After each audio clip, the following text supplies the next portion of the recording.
नमस्कार,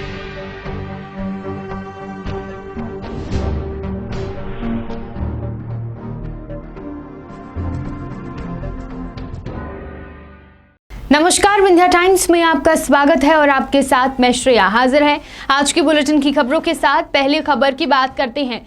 संभाग के सबसे बड़े महाविद्यालय ठाकुर रणमत सिंह महाविद्यालय में मध्य प्रदेश के शिक्षा के क्षेत्र का किसी महाविद्यालय का अब तक का सबसे बड़ा घोटाला सामने आया है।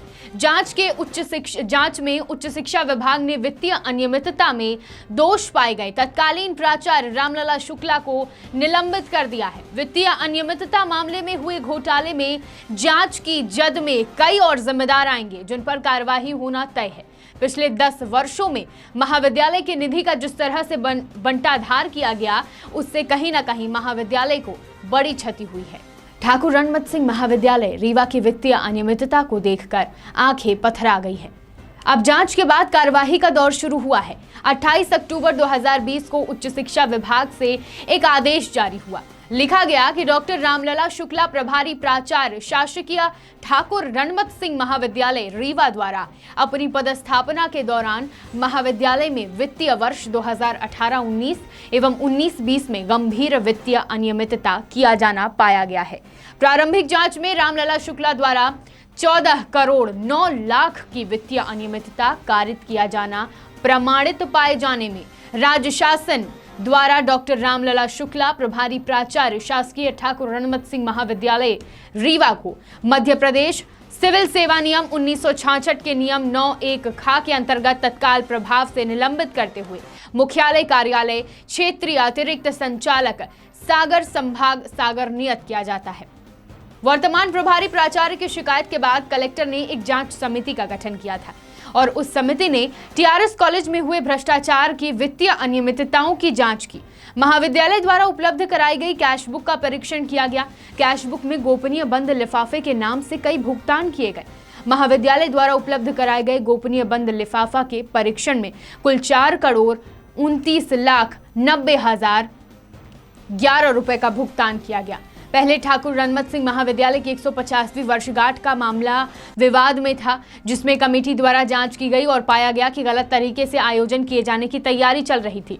फिर कैशबुक में हेरफेर का विवाद, उसकी भी जांच कराई गई और उस जांच में भी साफ हुआ कि बड़े व्यापक पैमाने पर वित्तीय अनियमितता की गई है। अब दोषी पाए जाने के बाद उच्च शिक्षा विभाग ने बड़ी कार्यवाही करते हुए तत्कालीन प्राचार्य डॉक्टर रामलला शुक्ला को 14 करोड़ से ज्यादा की वित्तीय अनियमितता मामले में निलंबित कर दिया है।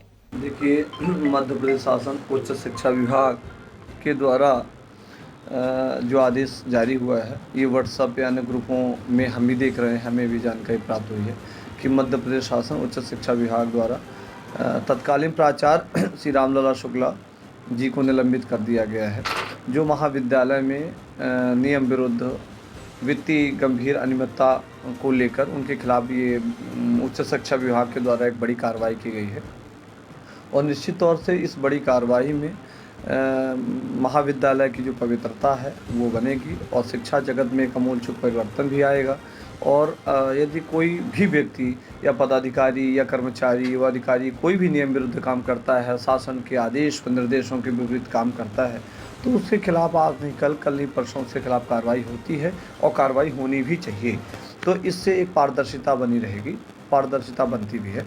तो शासन उच्च शिक्षा विभाग ने जो आदेश जारी किया है, उस आदेश में ये है कि उनके विरुद्ध कार्रवाई हुई है और ये आज सभी ये आदेश प्रकाशित भी हो चुका है शासन की तरफ से।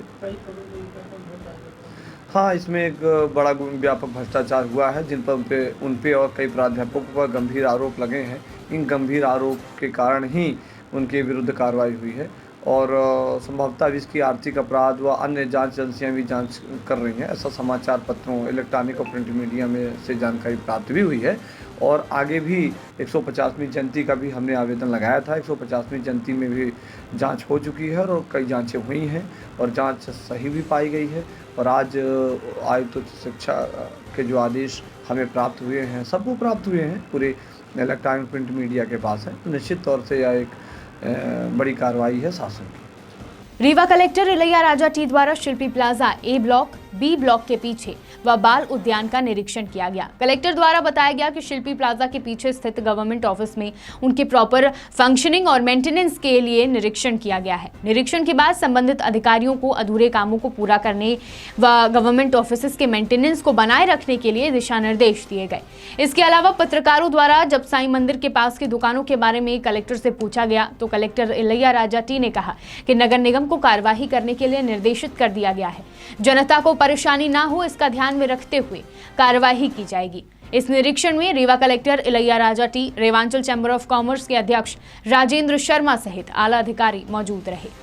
घरेलू विवाद में आपने कई बार कलयुगी पुत्र के द्वारा अपने ही पिता को जान से मारने का मामला सुना होगा, लेकिन इस बार मामला इसके विपरीत है, जहां शराब के नशे में एक पिता ने अपने ही सगे बेटे को मौत के घाट उतार दिया।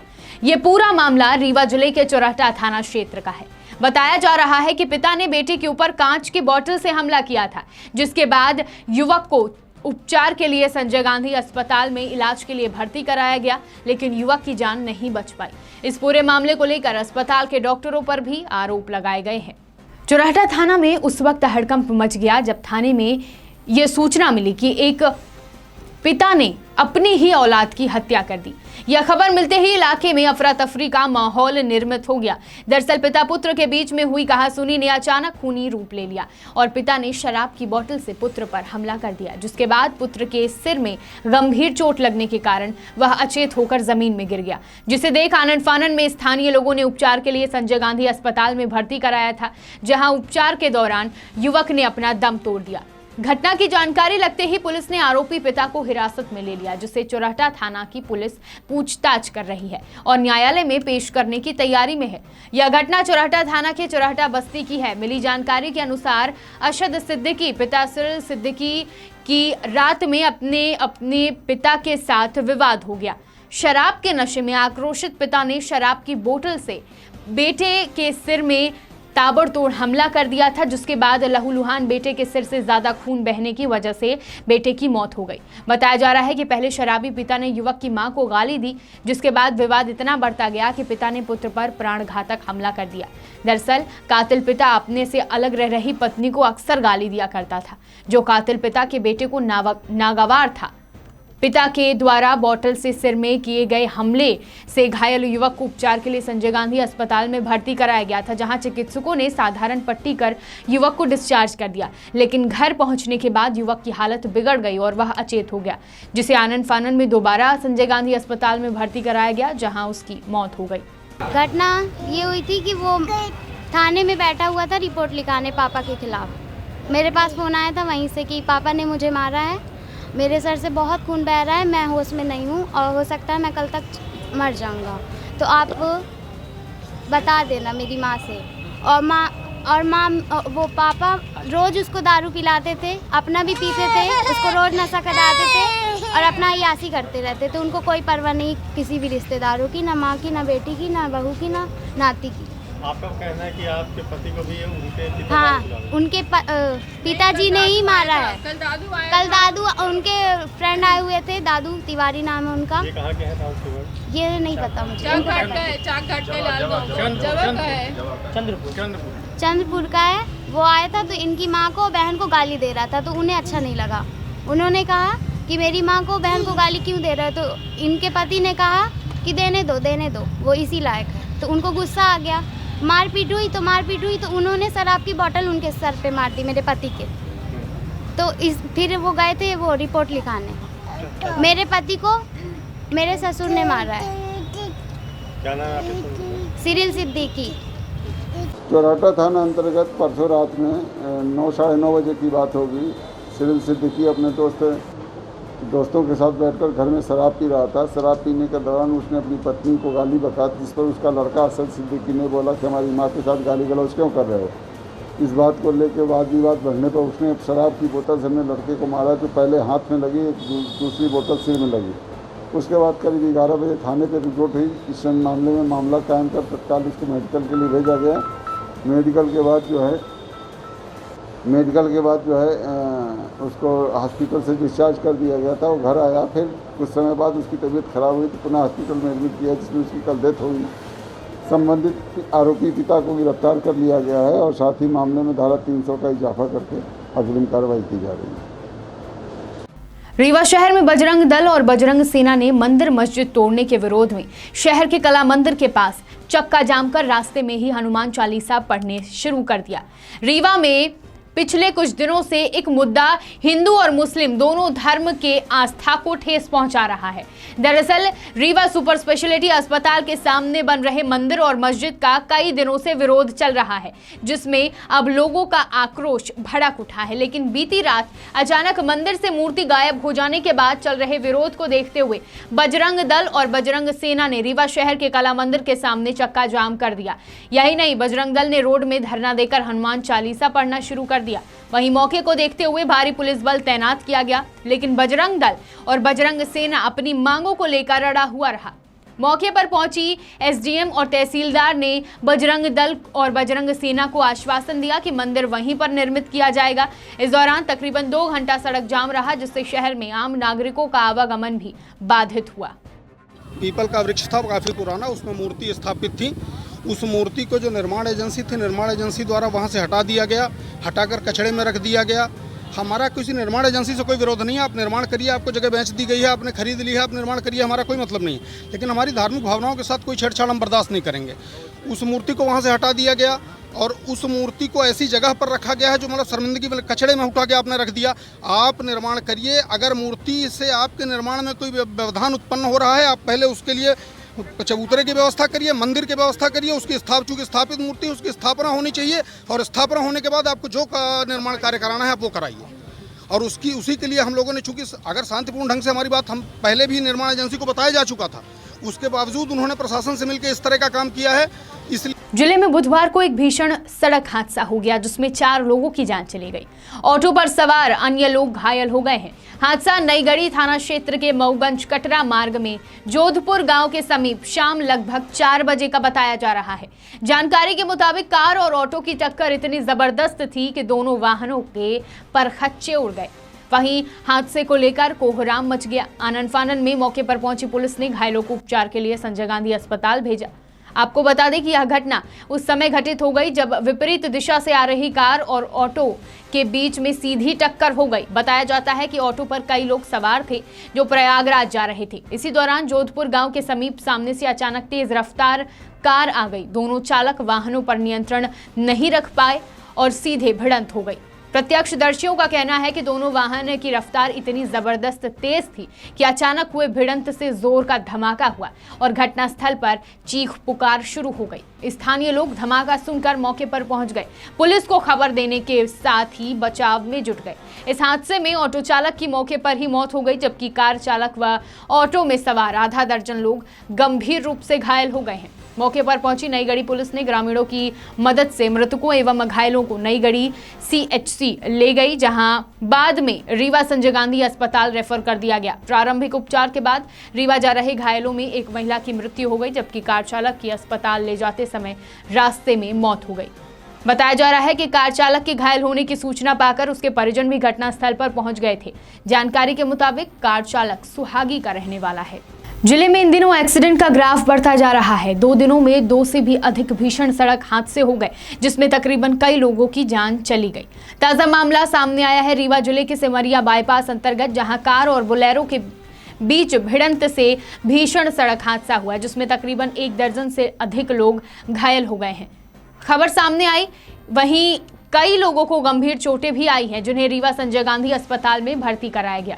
एम्बुलेंस चालक ने जानकारी देते हुए बताया कि एक्सीडेंट के दौरान एम्बुलेंस को लेकर वहीं से गुजर रहे थे, तभी यह देखने को मिला कि खतरनाक भीषण सड़क हादसा हो गया और जब वहां जाकर देखा तो एक्सीडेंट का मंजर खतरनाक था।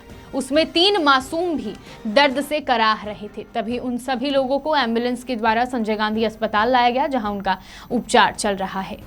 रीवा जिले में अपराध का ग्राफ बढ़ता जा रहा है। मामूली विवाद को लेकर मौत हो रही है। ताजा मामला सामने आया है सिटी कोतवाली थाना अंतर्गत रतहरी से, जहां चोरी किए गए मोबाइल का मुखबिरी करने वाले शख्स को पैसा नहीं देने पर आरोपी ने महिला पर पत्थरों से हमला कर दिया, जिससे आनन फानन में घायल महिला को अस्पताल ले जाया गया, जहां डॉक्टरों ने महिला को मृत घोषित कर दिया। घटना की जानकारी पुलिस को लगते ही सिटी कोतवाली पुलिस गांव पहुंची और आरोपी को हिरासत में लेकर पूछताछ की जा रही है। आपको बता दें कि मृतक पत्नी के पति का कहना है कि गांव के ही युवक द्वारा उस वक्त पत्थर फेंककर महिला को मौत के घाट उतार दिया गया, जब पत्नी के द्वारा मोबाइल की मुखबिरी करने पर पैसा देने से मना कर दिया गया। आरोपी के हौसलों ने एक महिला की जान ले ली। वहीं मौके पर पहुंची पुलिस ने मर्ग कायम कर आगे की कार्यवाही करने की बात कही है। जानकारी के अनुसार मृतक महिला का पोस्टमार्टम रिपोर्ट अभी आना बकाया है, जिसके आधार पर यह पता चलेगा कि आखिर महिला की मौत कैसे हुई। एक तरफ यह भी बताया जा रहा है कि मृतक महिला हार्ट पेशेंट थी। फिलहाल पुलिस पूरे मामले की जांच कर रही है। घटना उसमें ये हुई है, संजू सोंधिया जो था मोबाइल 1 महीना पहले चुराया था। वो हमको लोकेशन बोला कि चाचा तुमको लोकेशन मैं दूंगा, हमको खर्चा चाहिए। तो हम बोला कि बेटा तुमको खर्चा देंगे, लेकिन पहले मोबाइल मिल जाए। मोबाइल मिला, फिर उसके बाद मोबाइल दोबारा पुन चोरी चला गया 10 दिन 15 दिन के बाद। तो फिर उसके बाद संजू बोला कि हमको खर्चा चाहिए जो लोकेशन बताया हम। तो हम कहन बेटा ऐसा है कि हम लोकेशन बताया हो तो हम पैसा नहीं दे पाएंगे, जब कभी होगा तो देंगे। जी सर, ये एक बात भाई है। फिर उसके बाद वो बोला है कि तोरे पास कभी पैसा पूजेगा नहीं, ते रहेगा ऐसे मूर्ख है। ठीक था, हम कहने कि हमका रहा तो होगा भूख भका है कि कुछ भी है, हमका तय खा के देने नहीं आते हैं, हम खुद बाल बच्चे जिया रहे हैं। यही बात हुई है सर। तो पत्थर कब मारा? पत्थर ये काल मारा है 3 बज के कुछ मिनट में। गीता कोल पत्नी है। पुलिस का सूचना फिर जब यहाँ 108 का बुलवाए हैं, 108 आई है, फिर यहाँ से सूचना दी है सिटी कोतवाली को। फिर सिटी कोतवाली से पुलिस आई है तो यहाँ अपने उसमें लिए है, रिमांड में लिए हैं। मतलब क्या कैसा हुआ है, आरोपी गिरफ्तार हो गया? हाँ, वो गिरफ्तार है। अतरेला थाना अंतर्गत कसियारी गांव का रहने वाला राजीव बसोर ने पटेहरा पुल से छलांग लगा दी। इस दौरान मौके पर मौजूद लोगों ने पुलिस को सूचित किया। थाना प्रभारी अभिषेक पांडे, एएसआई आरपी पांडे अपने दलबल के साथ मौके पर पहुंचे।